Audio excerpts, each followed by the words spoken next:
Hello, আসসালামু আলাইকুম everyone. সবাইকে ঈদ মোবারক। কেমন আছেন সবাই? আশা করছি ভালো আছেন। সবার জন্য দোয়া রইল, সবার ঈদের দিনটি অনেক আনন্দে কাটুক। তো আজকে নতুন একটি রেসিপি নিয়ে আসলাম, ঝরঝরে পোলাও কিভাবে রান্না করবেন।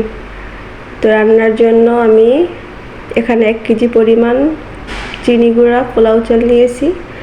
এখন আমি রান্নায় চলে যাচ্ছি। রান্নার জন্য পাতিলে আমি তেল দিয়ে দিলাম, তারপর দিয়ে দিলাম পেঁয়াজ কুচি। তো এই পেঁয়াজটা আমি বেরেস্তা করে নিয়েছি। তো এবার আমি আরও কিছু পরিমাণ পেঁয়াজ দিয়ে দিলাম। মূলত এই পেঁয়াজটা দিয়ে আমি পোলাওটা রান্না করব। তো পেঁয়াজটা একটু হালকা করে ভেজে নিব আমি। তো এখন দিয়ে দিচ্ছি গরম মশলা আর তেজপাতা, আবারও নেড়ে চেড়ে নিচ্ছি। আজকের রেসিপিটি ঈদ স্পেশাল, মিস করা যাবে না। যারা যারা আমার ভিডিওটি দেখবেন অবশ্যই লাইক, কমেন্ট অ্যান্ড শেয়ার করবেন। তো দিয়ে দিলাম আদা রসুন বাটা।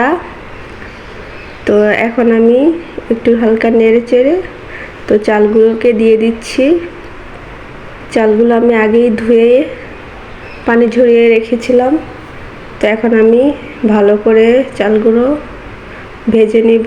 একটু লবণ দিয়ে দিলাম, মানে স্বাদ মতো। এখন আমি ভালো করে ভেজে নিব। চালটা যত বেশি ভাজা হবে আপনার পোলাওটাও তত বেশি খেতে ঝরঝরে হবে। তো আমি এখানে আজকে দুধও অ্যাড করব। তো সবাই পুরো ভিডিও জুড়ে আমার সাথেই থাকুন, আমি কিভাবে রান্নাটা কমপ্লিট করি। তো এই পর্যায়ে চুলার আঁচটা মিডিয়াম রাখবেন, বেশি বাড়াবেন না, তাহলে নিচে লেগে যেতে পারে। তো এখানে আমি পরিমাণ মতো পানি দিয়ে দিলাম। যেহেতু আমি দুধ ব্যবহার করব এই জন্য পানির পরিমাণটা একটু কম দিয়েছি। আপনারাও বুঝে শুনে তারপর পানিটা দিবেন, আর হয়তো বা পোলাওটা শক্ত থেকে যেতে পারে, নয়তো বা একদম নরম হয়ে যেতে পারে। তো এখন আমি এখানে লিকুইড দুধ দিয়ে দিচ্ছি। পোলাওতে দুধ ব্যবহার করলে পোলাওয়ের স্মেলটা অনেক ভালো আসে।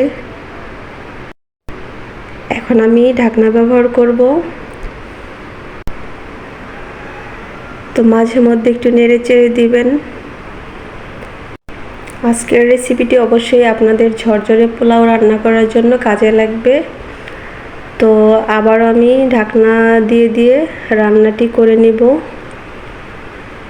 তো দিয়ে দিলাম 5-6টা কাঁচামরিচ। তা আবারও এখন একটু নেড়ে দিব। এই মুহূর্তে আমি ঢাকনা ব্যবহার করছি না, কিছুক্ষণ পরে ব্যবহার করব। একটু নেড়ে চেড়ে দিলাম। তো আবারও আমি এখন ঢাকনা দিয়ে দমে রাখবো।